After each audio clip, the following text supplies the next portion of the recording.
Hello दोस्तों, sleepy classes में आपका स्वागत है। Mains answer writing guidance program के डे 6 में आज हम GS2 का ये क्वेश्चन डिस्कस करेंगे दोस्तों।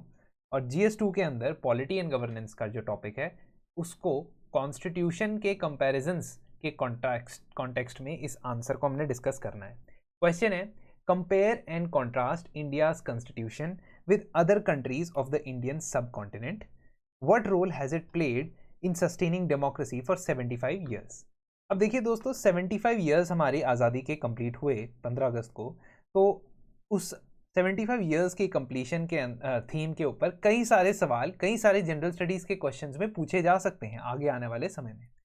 अब इस कॉन्टेक्स्ट में हम इंडिया के कॉन्स्टिट्यूशन को अगर कंपेयर करेंगे सब कॉन्टिनेंट की कंट्रीज के कॉन्स्टिट्यूशन के साथ, तो हमने ये बताना है कि कैसे इंडियन सबकॉन्टिनेंट की कंट्रीज के कंपैरिजन में हमारा संविधान परफॉर्म करता है और उसने हमारी कंट्री में डेमोक्रेसी को बचाए रखने के लिए ऐसे क्या क्या फीचर्स हैं जिसकी वजह से 75 ईयर्स तक हम लोग डेमोक्रेसी बन पाए। देखिए, सीधा सीधा कंपैरिजन इस वजह से भी किया जा सकता है क्योंकि हमारे साथ जो सबकॉन्टिनेंट की कंट्रीज हैं, चाहे वो पाकिस्तान हो, अफगानिस्तान हो, नेपाल हो, बांग्लादेश हो, भूटान हो, चलो भूटान तो सम एक्सटेंट स्टेबल रही है, श्रीलंका हो, ये सारे के सारे देश किसी ना किसी तरीके से पॉलिटिकल टर्मोइल से गुजरे हैं। इन कंट्रीज़ के अंदर डेमोक्रेसी जो है वो लड़खड़ाई है, कई कंट्रीज़ के अंदर डेमोक्रेसी आई और गई, आई और दोबारा चली गई। लेकिन इंडिया के अंदर एक चीज़ तो ज़रूर है कि जितने भी पॉलिटिकल अपीवल्स हुए हैं उसमें हमने अपना डेमोक्रेटिक नेचर बना के रखा है। यही चीज़ हमारे को कंपैरिजन करने पे मजबूर करती है कि ऐसा क्या है हमारे संविधान में और हमारे कॉन्स्टिट्यूशनल एथॉस में जो बाकी कंट्रीज़ के मुकाबले अलग है। तो यहाँ का कंटेंट तो हमारे लिए कॉन्स्टिट्यूशनल फीचर्स ही हो जाते हैं। उसी को हमने इस तरीके से सजाना है कि हम कंपेयर कर पाएँ कि भारत और आसपास के देशों, पड़ोसी मुल्कों के देशों के अंदर क्या कॉन्स्टिट्यूशनल डिफरेंसेस हैं। इसमें आप करंट इवेंट्स या कंटेम्प्रेरी इवेंट्स का एग्जाम्पल्स आपने लेना है। इसके कंटेंट के लिए आपको contemporary events in the neighbourhood पता होने चाहिए। श्रीलंका में तो चलो करंट ही हमें काफ़ी हद तक पता है कि क्या क्या कॉन्स्टिट्यूशनल बदलाव वहाँ पे लाए गए after Rajapaksa brothers had come, और फिर उसके बाद जो श्रीलंका में हुआ हम सब जानते हैं। पाकिस्तान के भी हमें रिसेंट टाइम्स में पता है कि अगर हम पिछले 10 से 15 साल की 15 से 20 साल की हिस्ट्री निकाल के देखें तो हमने मिलिट्री कू वहाँ होते हुए देखा, वहाँ पे डेमोक्रेटिक गवर्नमेंट भी आते हुए देखी, और कई बार हमने क्या देखा that the government has dissolved the parliament. इस तरीके के भी प्रोसेस हमने होते हुए देखे जहाँ पे जो इमरान खान की सरकार है उनको दरख्वास्त भी किया गया, उनको बर्खास्त भी किया गया। खैर, साथ ही साथ आप नेपाल में देखेंगे तो Nepal also has had similar problems. Nepal के अंदर डेमोक्रेसी बड़ी मुश्किल से 2006 के बाद लाने की कोशिश की गई थी, लेकिन उनका संविधान जो है 2015 में जाके बनता है, और उस नए संविधान के अंदर कई सारी ऐसी प्रॉब्लम्स हैं जिससे नेपाल के लोगों के बीच में आक्रोश रहता है उस चीज़ को लेके, they are angry with that. इसी तरीके से अगर आप बाकी सब कॉन्टिनेंट की कंट्रीज़ को, अफगानिस्तान को भी अगर हम उसमें गिनेंगे तो ये बहुत ज़्यादा प्रॉब्लमेटिक हो जाएगा। अफगानिस्तान का जो कॉन्स्टिट्यूशन यूएस ने बना के गई थी अफगान सरकार के 2002-3 में, वो तो अब एप्लीकेबल नहीं है आफ्टर तालिबान टेक ओवर। तो this is how you are going to understand इस क्वेश्चन में पूछा गया। How Indian constitution has originated after long run freedom struggle is the way you will start this answer. इस answer का जो introduction है वो इंडियन कॉन्स्टिट्यूशन के जेनेसिस से स्टार्ट होगा। हमारा संविधान किसी रेवोल्यूशन का नतीजा नहीं है, किसी लार्ज स्केल 6 महीने, 4 महीने, 2 महीने की अपराइजिंग का नतीजा नहीं है। वो लगभग 100 साल के फ्रीडम स्ट्रगल के अंदर आए गए उतार चढ़ाव का नतीजा है, रिजल्ट है। इसकी वजह से हमारा जो कॉन्स्टिट्यूशन है उसके अंदर जो डेप्थ है वो शायद ही किसी और कॉन्स्टिट्यूशन के अंदर आपको नजर आए। So Indian constitution comprises the experiences, learnings, ideals that emerged from the freedom struggle. The constitutional ethos are the foundation of democracy. अगर संविधान एक रेवोल्यूशनरी मूवमेंट के बाद आता है, बहुत ही जल्दी से ड्राफ्ट होता है, तो कई बार ऐसा होता है कि वो लॉन्ग टर्म सस्टेन नहीं कर पाता है। आप फ्रांस की एग्जांपल देख लीजिए, फ्रेंच रेवोल्यूशन के बाद संविधान 5 बार चेंज हो चुका है। इनफैक्ट कई बार तो बड़े मेजर चेंजेस हुए हैं जिनको हम इन 5 या 6 बार में नहीं गिन रहे हैं। तो कहने का ये मतलब है कि रेवोल्यूशन के बाद आए गए जो कॉन्स्टिट्यूशंस हैं उनकी तरह भारत का कॉन्स्टिट्यूशन कमजोर नहीं है, और इसके एग्जांपल्स हम यहाँ पे दे सकते हैं। अगर मैं कंपेयर एंड कंट्रास्ट में पहला पॉइंट लिखूं, अब देखो क्वेश्चन में आपसे दो चीजें पूछी थी, याद होगा आपको, एक कंपेयर और कंट्रास्ट, और दूसरा कि रोल क्या प्ले किया है इस कॉन्स्टिट्यूशन ने डेमोक्रेसी को चलाने के लिए। अगर तो आपके पास स्पेस है आंसर बुक में, तो जबकि मेरे को लगता है कि नहीं होगी, इसी वजह से मैंने ये दो कॉलम ही बनाए। अगर तो आपको लगता है कि आपके पास एनफ स्पेस है कि आप तीसरा कॉलम बना लो और impact of this on democracy, अगर ऐसा करना चाहते हो तो कर सकते हो। अदरवाइज जैसे मैंने इस आंसर को बनाया, मैंने इस आंसर को एक स्टार्टिंग में टेबुलर फॉर्म में डिस्कस किया है, और उसके बाद मैं इस आंसर में सेकेंड पार्ट जो है उसका आंसर दूंगा कि रोल ऑफ कॉन्स्टिट्यूशन क्या है डेमोक्रेसी सस्टेन करने के लिए। तो ये इस तरीके से भी आप दोनों अप्रोच से इस आंसर को दे सकते हो। Again I am reminding you, इसमें काफी सारे पॉइंट्स मैंने दिए, इसमें से अगर आपको आधा भी पॉइंट्स, नंबर ऑफ पॉइंट्स याद रहते हैं तो आपके 250 वर्ड्स पूरे हो जाएंगे, है ना। कंटेंट में ज़्यादा इसलिए देता हूँ ताकि आप इसमें से जो याद करो वो 250 वर्ड्स के अंदर आपके आ जाए इवेंचुअली, ठीक है। नाउ इंडियन कॉन्स्टिट्यूशन का ओरिजिन के अंदर बहुत सारे पुराने एक्ट्स हैं, जिसमें बहुत सारे रिफॉर्म्स जो थे, स्लो एंड स्टडीली रिफॉर्म्स जो हुए हैं आज़ादी के पहले, उनको इंक्लूड किया गया। 1909 में, 19 में, 35 में जो गवर्नमेंट ऑफ इंडिया एक्ट्स आए वो काफ़ी इन्फ्लुएंस करते हैं हमारे संविधान को। हमारे संविधान को universal adult franchise, secularism, individual rights, ये सब इंडियन कॉन्स्टिट्यूशन का फाउंडेशन बनते हैं, ठीक है। और कॉन्स्टिट्यूशनल सुप्रीमेसी, और कॉन्स्टिट्यूशनल सुप्रीमेसी यानी कि पार्लियामेंट सुपीरियर नहीं है, ना ही कोई एक particular organ of the government superior है, सबसे सुपीरियर संविधान है, कॉन्स्टिट्यूशन है। ये चीज हमको इंडियन कॉन्स्टिट्यूशन देता है। जबकि भारत के सब कॉन्टिनेंट के अंदर जितने बाकी देश हैं वहां पे काफी ज्यादा टर्मोइल, काफी ज्यादा वॉरफेयर, लड़ाई झगड़ा, वायलेंस, उसके बाद संविधान बना है। और उस सिचुएशन में जो संविधान बनते हैं वो आम तौर पे लॉन्ग टर्म सस्टेनेबल नहीं रहते हैं। एग्जाम्पल के तौर पे अगर हम श्रीलंकन कॉन्स्टिट्यूशन की बात करें तो श्रीलंकन कॉन्स्टिट्यूशन जो है इनिशियल टाइम्स में it was because of the different demands of Tamils and the Buddhist. अब इस रीसेंट टाइम्स में जो श्रीलंकन कॉन्स्टिट्यूशन के बाद चेंजेस आए हैं 2009 के सिविल वॉर खत्म होने के बाद, तो ये जो फॉर्मेशन हुई है that is also cause of because violence के बाद वो कॉन्स्टिट्यूशन बना है। नेपाल का कॉन्स्टिट्यूशन 2015 में जो फाइनल लिखा गया that is a result of the uprisings that started in 2006-7, तो वहां से ये स्टार्ट हुआ है। अब पाकिस्तान का कॉन्स्टिट्यूशन भी कई बार अडॉप्ट हुआ है, कई बार एब्रोगेट हुआ है। बांग्लादेश का कॉन्स्टिट्यूशन भी बीच में सस्पेंड हुआ था 1982 में, और 1986 में उसको रिस्टोर किया गया। कहने का मतलब कि entire constitution making process has been in the background of violent uprisings, और इस वजह से ये दोनों संविधान, भारत का और इंडियन सबकॉन्टिनेंट के कई पड़ोसियों का संविधान अलग है। अब again another aspect is secularism. Bharat एक सेकुलर स्टेट है। भारत के कॉन्स्टिट्यूशन ने कहा है कि स्टेट रिलीजन कोई नहीं होगा। इनफैक्ट प्रियम्बल में आपने ऐड किया ये 42nd अमेंडमेंट एक्ट से, but otherwise also you did not have any state religion. जबकि आपके आसपास के जो जितने भी देश हैं उन्होंने अपने संविधान में सेकुलरिज्म को बैक सीट पे रखा हुआ है। Pakistan adopted state religion, Nepal के संविधान से सेकुलर शब्द हटाया गया। Buddhism is given foremost importance in Sri Lanka 1978 में जो उनका कॉन्स्टिट्यूशन बना जे.आर. जयवर्धने के टाइम पे, और 2011 में बांग्लादेश ने इस्लाम को अपना एक स्टेट रिलीजन माना है। तो इसका मतलब ये हुआ कि आसपास के जितने भी नेबर्स हैं सब कॉन्टिनेंट के, वो किसी न किसी तरीके से नॉन सेकुलर कॉन्स्टिट्यूशन के अंदर आते हैं। थर्ड चीज़ कि फंडामेंटल राइट्स जो हैं वो काफ़ी स्ट्रॉन्ग हैं यहाँ इंडिया के अंदर, और जुडिशरी का इतना स्ट्रॉन्ग रोल है फंडामेंटल राइट्स को अपहोल्ड करने का कि जब भी एग्जीक्यूटिव या लेजिस्लेचर ने कोशिश की है कि फंडामेंटल राइट्स वायलेट कर दिए जाएं, जुडिशरी उनको बचा लेती है। अब बाकी कंट्रीज के कॉन्स्टिट्यूशन में है फंडामेंटल राइट्स, लेकिन या तो वो कम है as compare to India, less number of rights are given, और दे आर लेस पुअर, और they are more poorly enforced. उनकी एनफोर्समेंट सही से नहीं होती है। श्रीलंकन कॉन्स्टिट्यूशन की एग्जांपल लोगे तो राइट टू लाइफ को फंडामेंटल राइट ही नहीं मान रहा है, तो इतना बड़ा जो चीज़ है उसको फंडामेंटल राइट्स के अंदर नहीं रखा है। डायरेक्टिव प्रिंसिपल्स, तो हमारे पार्ट 4 में डायरेक्टिव प्रिंसिपल्स हैं जो ये बताते हैं कि स्टेट को पॉलिसी मेकिंग कैसे करनी चाहिए।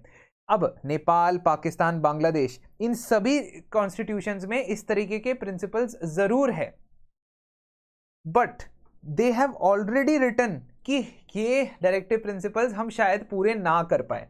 देखो, इंडिया ने डायरेक्टिव प्रिंसिपल्स को कंपलसरी नहीं रखा, लेकिन कम से कम ऐसे मना तो नहीं कर दिया मुंह पे कि हम लोग इनको फॉलो नहीं कर पाएंगे, हम लोग गरीबों को जो है वो इनइक्वालिटी से नहीं बचा पाएंगे, हम ओल्ड एज को पेंशन नहीं दे पाएंगे, ऐसा बोला तो नहीं। यहाँ पे पाकिस्तान के संविधान में प्रिंसिपल्स ऑफ पॉलिसी जो है उनकी, उसको बोला गया है कि रिसोर्सेज कम होंगे, रिसोर्सेज अवेलेबिलिटी होगी तो फिर हम ये नहीं इंप्लीमेंट कर पाएंगे।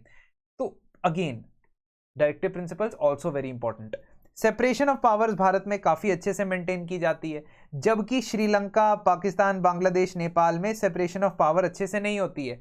एग्जाम्पल के तौर पे जब हम बात करते हैं नेपाल और पाकिस्तान के अंदर rampant dissolution of the assemblies, state assemblies की भी और सेंट्रल असेंबली की भी। फिर हम श्रीलंका की बात करते हैं, श्रीलंका के संविधान में अभी तक प्रेसिडेंट के पास ये राइट्स होते थे कि वो जजेस को अपॉइंट करेगा, ह्यूमन राइट्स कमीशन के मेंबर्स को अपॉइंट करेगा, वो भी अपनी मर्जी से। तो now that is the problem कि आप इंस्टीट्यूशंस को अलग नहीं रख पा रहे हो, एग्जीक्यूटिव और लेजिस्लेचर और जुडिशरी को अलग अलग नहीं रख पा रहे हो। तो वो चीज यहाँ पे इंडिया में बेहतर है बाकी कंट्रीज के कंपैरिजन में। इंस्टीट्यूशंस, इलेक्शन कमीशन हो, सीएजी हो, यूपीएससी हो, ये सारे इंडिपेंडेंट बॉडीज हैं, कॉन्स्टिट्यूशनल बॉडीज हैं और उनकी फंक्शनिंग भारत में अच्छी तरीके से हो रही है, बारिंग फ्रॉम सम हिकअप्स और सम कंट्रोवर्सीज। इट इज नॉट कि इनको बिल्कुल ही एग्जीक्यूटिव या लेजिस्लेचर ने कंट्रोल करके रखा हुआ है। जबकि बाकी देशों के इंस्टीट्यूशंस की हालत देख लें अगर हम, पाकिस्तान के, श्रीलंका के, नेपाल के, तो यहाँ के जो इंस्टीट्यूशंस है कई बार ऐसा मालूम होता है कि यहाँ पे एक तो इंटरफेरेंस देखी जाती है सेंट्रल गवर्नमेंट के द्वारा या गवर्नमेंट्स के द्वारा, और they are not properly functioning जो इनके रूल्स रेगुलेशंस मैंडेट है उसके हिसाब से। तो इंस्टीट्यूशंस में भी फर्क आ जाता है। भारत के इंस्टीट्यूशंस को कॉन्स्टिट्यूशन में बहुत सारे जो है इंपॉर्टेंस या प्रेसिडेंस दी हुई है, बड़े सारे कॉन्स्टिट्यूशनल बॉडीज है भारत में, जो कि अगर वैसी ही बॉडीज इन दूसरी कंट्रीज में होती हैं तो उनको या तो कम पावर्स दी जाती हैं या उनके पास एनफोर्सेबिलिटी कम रखी जाती है। अब देखो, इसमें आपको हर एक कंट्री के कॉन्स्टिट्यूशन की डिटेल पता होनी ज़रूरी नहीं है। अगर आप रीसेंट करंट न्यूज़ पे नज़र बनाए रखते हो, इंटरनेशनल पेज पे करंट नज़र बनाए रखते हो और जो जो इश्यूज आते हैं उनको एक साथ टैकल करते रहते हो साथ साथ में, तो आपके पास बड़ी सारी एग्जांपल्स ऑलरेडी आ जाएंगी। आपको इनका संविधान पढ़ने की ज़रूरत नहीं है, क्योंकि आता है ना comparison of India's constitution with others, so you will not sit and read the constitution of all the other countries. But इसमें जो करंट डेवलपमेंट्स या कंटेम्प्रेरी, नॉट इवन कंटेम्प्रेरी मतलब 2 से 3 साल में जो डेवलपमेंट पिछले चलती आ रही है, उसके दौरान आप जरूर किसी ना किसी कंट्री से डील करोगे जिसके संविधान में कुछ या तो चेंजेस आए होंगे या something would have happened which should trigger you to read about the constitution system. उनका संविधान उठा के नहीं पढ़ोगे, लेकिन उनके कॉन्स्टिट्यूशनल सिस्टम कम से कम, कि वहां सिस्टम ऑफ गवर्नमेंट कैसा होता है। ठीक है, जैसे श्रीलंका के बारे में अब क्यूरियोसिटी होनी चाहिए आपको कि वहां पे प्रेसिडेंशियल फॉर्म ऑफ गवर्नमेंट है या semi presidential form of government है या पार्लियामेंट्री फॉर्म ऑफ गवर्नमेंट है। वो धीरे धीरे आपको उससे पता लग जाएगा और आप कंपेयर कर पाओगे भारत और श्रीलंका को। वैसे ही पाकिस्तान के पॉलिटिकल उसमें सिनेरियो में कुछ चेंज आता है तो आपको उनके संविधान के बारे में कुछ चीज़ें पता लगती हैं, वहां से आपको थोड़ा थोड़ा हिंट लेना है। ये you will not have full fledge content for this kind of answer, ये बात दोस्तों आपने याद रखनी है। अब डेमोक्रेसी को कैसे सस्टेन करता है हमारा कॉन्स्टिट्यूशन, ये second part of the question है। ऊपर वाले में से 4-5 पॉइंट लिख दोगे एनफ है, ये मैंने यहाँ ज़्यादा पॉइंट्स लिखे हुए हैं बट 3-4 पॉइंट भी सफिशिएंट है। अब कॉन्स्टिट्यूशन क्या करता है, एक तो रिजिडिटी और फ्लेक्सिबिलिटी है संविधान में। तो डेमोक्रेसी एक बार बना दिया संविधान को तो बना दिया, देश को अगर डेमोक्रेसी बना दिया, उसको basic structure of the constitution के अंदर भी डाला गया है, जो कि सेकेंड पॉइंट है हमारा। So because we need a stringent special majority for constitutional amendment, इस वजह से हमें कई बार जो है कॉन्स्टिट्यूशन को चेंज करने में प्रॉब्लम आती है, और कॉन्स्टिट्यूशन को चेंज करने में प्रॉब्लम आना भी डेमोक्रेसी को बनाए रखता है। For example, amendability of constitution has enabled the constitution to keep with the changing requirements। कहने का ये मतलब है कि क्योंकि हमारा कॉन्स्टिट्यूशन ब्लेंड है रिजिडिटी और फ्लेक्सिबिलिटी का, तो जब संविधान को डेमोक्रेसी को बचाने की बात आती है तो हम रिजिड हो सकते हैं और हम डेमोक्रेसी को बेसिक स्ट्रक्चर बता सकते हैं। लेकिन जब डेमोक्रेसी को में और लोगों को इंक्लूड करने की बात आती है, इंक्लूसिवनेस की बात आती है, या हम बात करते हैं सोशल डेमोक्रेसी की, तो सोशल डेमोक्रेसी के लिए हमने ओरिजिनल संविधान में जो राइट टू प्रॉपर्टी था वो फंडामेंटल राइट हुआ करता था, उसको फंडामेंटल राइट से हमने निकाल दिया। ये हम क्या कर रहे हैं, ये हम सोशल डेमोक्रेसी लेके आ रहे हैं। क्यों? क्योंकि रिसोर्सेज के ऊपर जो कंट्रोल है वो किसी पर्टिकुलर पर्सन का नहीं होना चाहिए। अगर right to property fundamental right है तो कोई बंदा कितनी भी प्रॉपर्टी रख सकता है अपने पास, उससे कोई कुछ नहीं पूछेगा। लेकिन सोशल डेमोक्रेसी इंश्योर करने के लिए, डेमोक्रेसी सिर्फ पॉलिटिकल नहीं होती है, सोशल डेमोक्रेसी इंश्योर करने के लिए हम चाहते हैं कि लोगों को भारत के रिसोर्सेज का मैक्सिमम जितना हो सके इक्विटेबल शेयर मिले, और उसके लिए हमने फंडामेंटल राइट्स अमेंड भी किए हैं। तो इसका मतलब अमेंडेबिलिटी और रिजिडिटी दोनों का जो बैलेंस है वो डेमोक्रेसी को सस्टेन करवाता है। बेसिक स्ट्रक्चर डॉक्ट्रिन डेमोक्रेसी को सस्टेन करवाता है। 1973 में सुप्रीम कोर्ट ने केशव नंदा भारती केस के अंदर कहा कि संविधान में कोई भी चेंजेस हो सकते हैं सिवाय basic structure of the constitution के, और इस वजह से अगर तो कोई लॉ ऐसा बनाया जाता है जो भारत के बेसिक स्ट्रक्चर को चेंज करता है, यानी भारत को कल डेमोक्रेसी से डिक्टेटरशिप डिक्लेयर कर दिया गया, तो फिर वो अनकॉन्स्टिट्यूशनल ठहरा दिया जाएगा बाय द जुडिशरी। तीसरा, फंडामेंटल राइट्स आपकी डेमोक्रेसी को बचा के रखते हैं, आपकी freedom of speech and expression जो आपकी सिविल राइट्स हैं उनको बचा के रखते हैं।